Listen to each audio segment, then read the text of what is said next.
Olá, amigos. É hora de conferir os destaques da semana entre os julgamentos do plenário do Supremo Tribunal Federal. É claro, aqui na TV Justiça. É o Plenárias que está começando.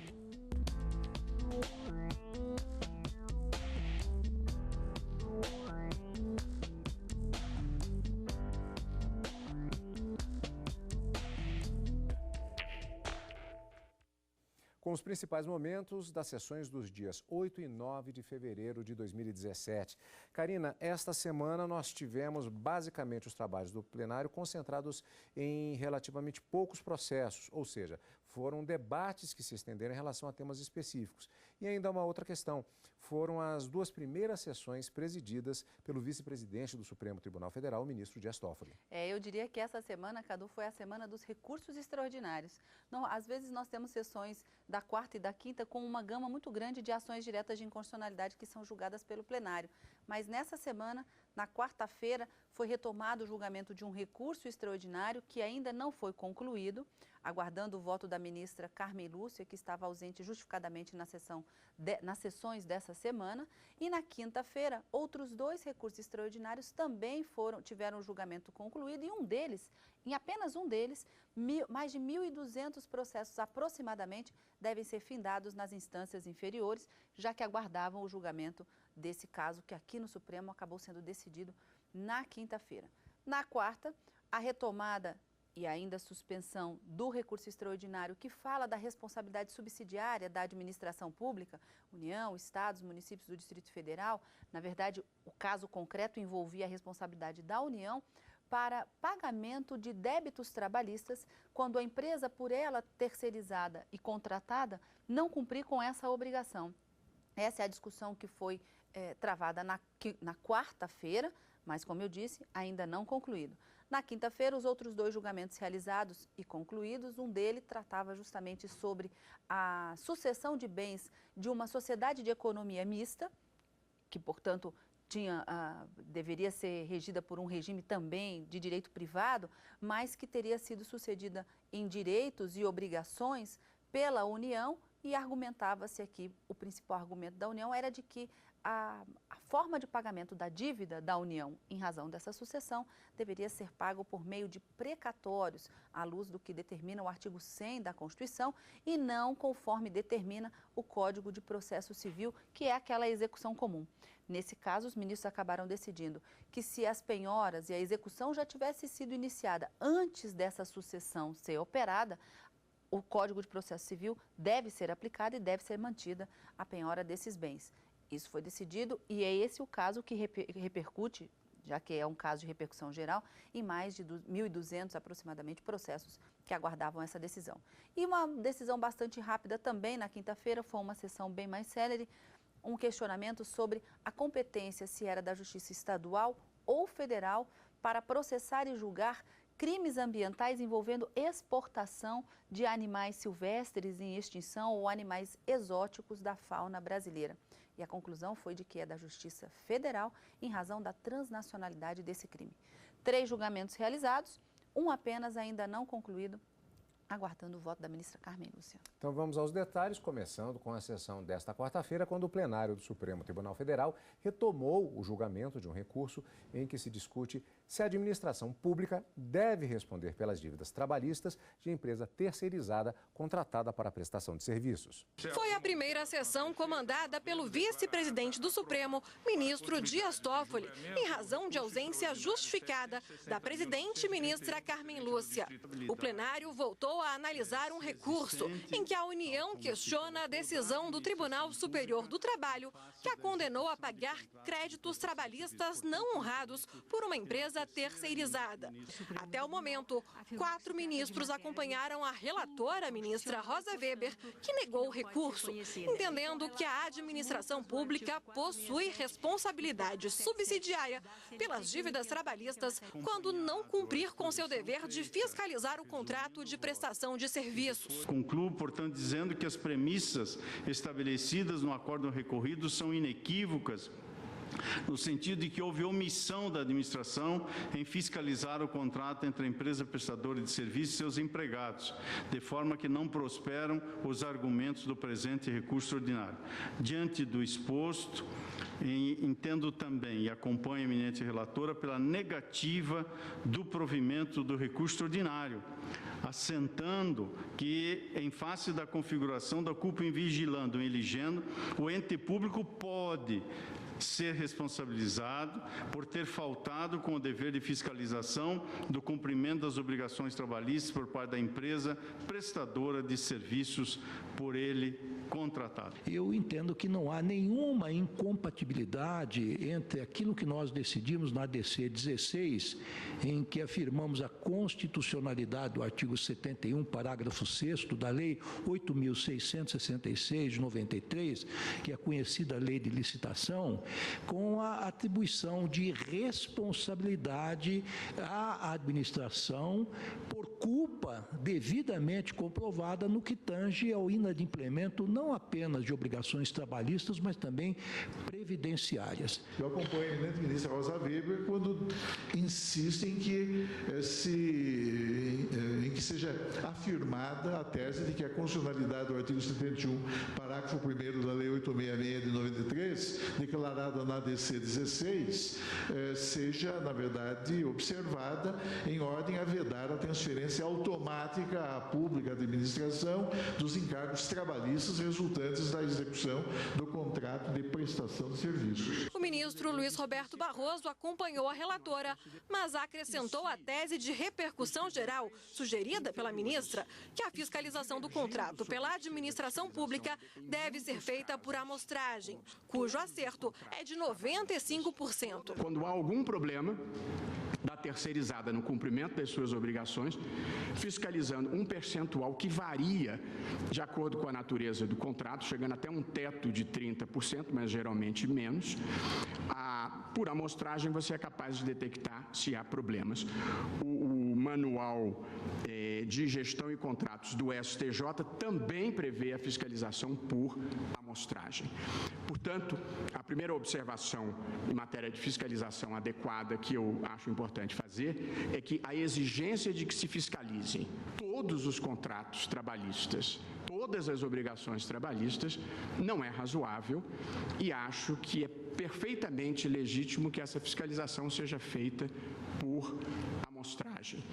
Sendo que órgãos técnicos como o Tribunal de Contas da União, Tribunal de Contas do Estado e Tribunal de Contas do município podem, e em muitos casos já fizeram, fornecer elementos técnicos para você fazer a fiscalização por amostragem. E acho que se você, órgão público, o poder público, segue normas técnicas propostas pelo órgão de controle, há uma presunção de legitimidade no que você esteja fazendo. O ministro ainda acrescentou a tese que a empresa seja notificada de possíveis dívidas trabalhistas e, no caso do não pagamento desses valores, que o desconto seja feito pelo Estado no momento do repasse à terceirizada. 3 ministros acompanharam a divergência aberta pelo ministro Luiz Fux, no sentido de dar provimento ao recurso da União. Eu estou diante de perplexidades jurídicas que eu não consigo vencer, a não ser, digamos assim, em nome da proteção dos direitos sociais do trabalhador. Então, eu já adianto que, em princípio, eu provejo o recurso da União. Mas, se eu ficar vencido, eu gostaria de participar da modulação, porque entendo que o voto do ministro Barroso, em consonância com parcela do voto da ministra Rosa, protege sobremodo o trabalhador. Porque aqui o ministro Barroso traz uma fórmula muito interessante que sacia o meu sentimento de justiça, que é esse depósito aqui. Esse depósito silencia a minha objeção no sentido de que o trabalhador trabalhou de graça. Nem a administração tem culpa, nem o contratado paga e o trabalhador trabalhou. E não recebe absolutamente nada. Então, num primeiro momento, eu entendo que já na contratação, o Estado tem, o poder público tem capacidade de fiscalizar. Não custa nada incluir uma cláusula no edital ou no contrato que ponha essa fiscalização, e se não fiscalizar é infração do dever contratual, não precisamos ficar buscando soluções diversas. Mas no primeiro momento, senhor presidente, eu peço toda a vênia, todo o respeito do voto magnífico da ministra Rosa, voto paradigmático para todos nós sobre a fusão da função jurisdicional constitucional e o direito do trabalho, mas eu vou me ater à solução da DC 16 e a ratio legis da Lei 9.032, que só criou a responsabilidade solidária para encargos fiscais previdenciários e, no mesmo momento que poderia ter erigido uma responsabilidade subsidiária, não o fez. Eu penso que aqui, da leitura das peças dos autos, nós estamos exatamente diante de uma responsabilidade objetiva do Estado, para além de uma presunção de ausência de fiscalização por parte do Estado, no caso específico da União. Por isso, sem tomar mais o tempo da Corte, eu vou rogar vênias à eminente relatora, ao seu magnífico voto aqui proferido, rogar vênias aos eminentes colegas que a acompanharam, para me somar à divergência aberta pelo ministro Luiz Fux e também pelo belíssimo voto trazido pelo ministro Marco Aurélio. Karina, esse processo ele teve o julgamento iniciado ainda na semana anterior, com a apresentação do voto da ministra Rosa Weber, que, como se viu, foi muito elogiado, foi um voto longo e que, nas palavras do ministro Luiz Fux, inclusive foi um autêntico tratado em relação ao direito trabalhista na questão especificamente. Ela fez um histórico muito grande dessas empresas terceirizadas e dessa contratação.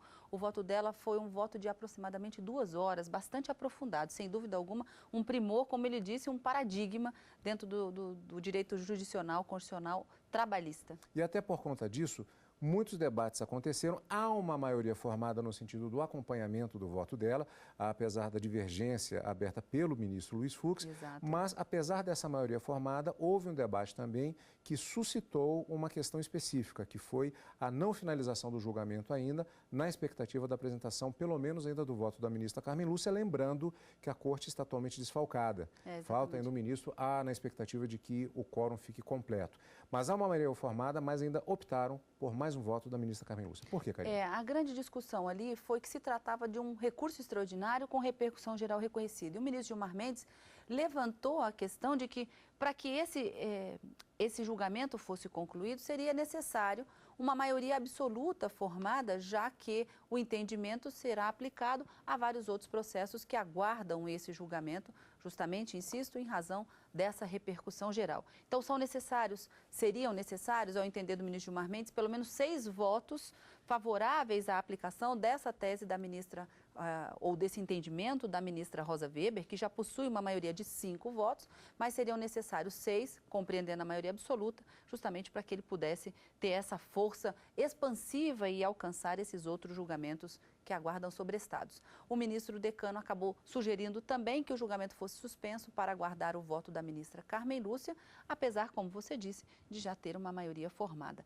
Então, nesse entendimento da ministra Rosa Weber, que vem prevalecendo, por 5 votos a 4 até então proferidos, existe uma decisão do Supremo Tribunal Federal de caráter vinculante, proferida na ação declaratória de constitucionalidade número 16, que entende que essa responsabilidade da União ou da administração pública não é automática, veda a transferência automática dessa responsabilidade pelos encargos trabalhistas, em razão de empresa terceirizada contratada se mostrar inadimplente na execução do contrato. Essa é uma decisão que foi proferida pelo Supremo Tribunal Federal em caráter vinculante. Ela até disse durante o voto dela que poderia modificar esse entendimento, mas porque não vincula o plenário do Supremo, mas os demais órgãos da administração, mas ela preferiu se ater a essa decisão e a essa jurisprudência do Supremo. Mas disse que, embora exista essa vedação pela Lei 8.666, no artigo 71, parágrafo 1º, já confirmada a constitucionalidade desse artigo e desse entendimento pelo plenário, é possível sim que, uma vez apurada a culpa da União pela não fiscalização e acompanhamento da execução do contrato, que ela sim seja responsabilizada por esses encargos inadimplidos pela empresa terceirizada. Então, esse foi o entendimento do voto da ministra Rosa Weber, acompanhado pelo ministro Luiz Roberto Barroso, que acabava, na tese por ele sugerida, expandindo um pouco mais sobre as minúcias do alcance dessa decisão, mas que no frigir dos ovos acabava, de uma certa forma, concordando com o entendimento da ministra. 5 votos já foram colhidos. Vamos aguardar agora o voto da ministra Carmen Lúcia. Que pode consolidar a maioria já formada. Exato. Ou pode gerar um empate também. Exatamente, aí terá que se aguardar a nomeação do 11º ministro na cadeira do ministro Teori Zavascki, que nos deixou agora em janeiro, próximo passado. E aí, esse andamento próximo em relação a esse julgamento especificamente, é claro, você vai acompanhar aqui na TV Justiça.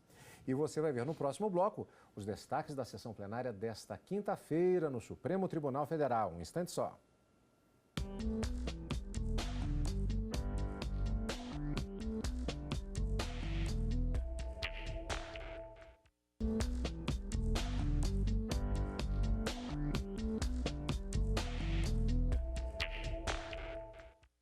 Estamos de volta com plenárias, com os destaques da semana entre os julgamentos do plenário do Supremo Tribunal Federal e o plenário do STF mantém decisão do Tribunal Superior do Trabalho, que considerou válida a penhora de R$ 61 mil da extinta rede ferroviária para o pagamento de dívidas trabalhistas. Por unanimidade, o plenário decidiu que é válida a penhora de bens de pessoas jurídicas de direito privado, realizada antes da sucessão destas pela União, e que a execução não deve ser feita por precatório. No caso, um homem entrou com uma ação de execução contra a rede ferroviária para o pagamento de dívidas trabalhistas. Em 2006, o Tribunal Superior do Trabalho determinou a penhora de R$ 61 mil para a quitação dos valores.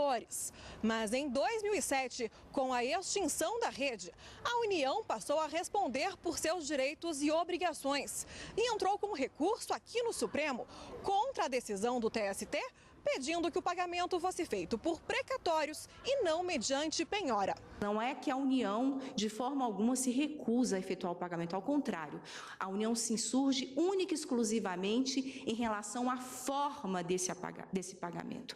Que esse pagamento deve sim seguir o rito do artigo 100 da Constituição Federal, inclusive no parecer exarado pela Procuradoria-Geral da República. A Procuradoria-Geral da República destaca expressamente que o regime de precatório, a partir do momento da sucessão, constitui a verdadeira imposição. A defesa do trabalhador argumentou que a penhora é válida, já que foi realizada antes da sucessão pela União. Na medida em que o valor já está penhorado e era um crédito de um contrato da rede ferroviária com uma empresa de logística, é um crédito que já está à disposição e que nunca transitou, nunca ingressou verdadeiramente no patrimônio, a não ser do ponto de vista teórico, no patrimônio da União, a União nunca teve que desembolsar e nem terá que desembolsar para fazer o pagamento desses créditos trabalhistas. Já se decidir pelo regime do precatório, aí sim haverá inclusive a inclusão de juros de mora. O relator, ministro Gilmar Mendes, concordou com o argumento. Eu passo então todas essas questões, presidente, para caminhar para a conclusão, chamando a atenção, aquilo que já foi também falado da tribuna, sobre o precedente da relatoria do ministro Joaquim Barbosa, em que se discutiu o tema da imunidade recíproca, que faz um pouco paralelo com essa questão em que se assentou. Na verdade, temos que tratar isso na perspectiva da segurança jurídica, inclusive. O fato é que a mudança no curso do processo executivo, tal como posta nesses autos, representa uma forma de retirar dos credores a garantia dos seus créditos, já aperfeiçoado e consolidado na forma do regime anterior. E isso, dessa maneira, não se pode admitir. Outro aspecto a se considerar, no presente caso, é que o débito exequente decorre do pagamento de direitos trabalhistas, prestação de serviço iniciada na década de 70, do ex-empregado da antiga empresa Ferrovia Paulista, FEPASA, cuja pretensão já se arrasta por quase 2 décadas. A reclamação foi proposta em 96 e a penhora realizada em 21 de 1 de 2005. Todos nós sabemos da existência de inúmeras execuções que tratam da mesma matéria, cujos processos estão sobrestados nos tribunais de origem, aguardando a solução dessa controvérsia, cujos exequentes, se vivos, contam com mais de 60 anos de idade.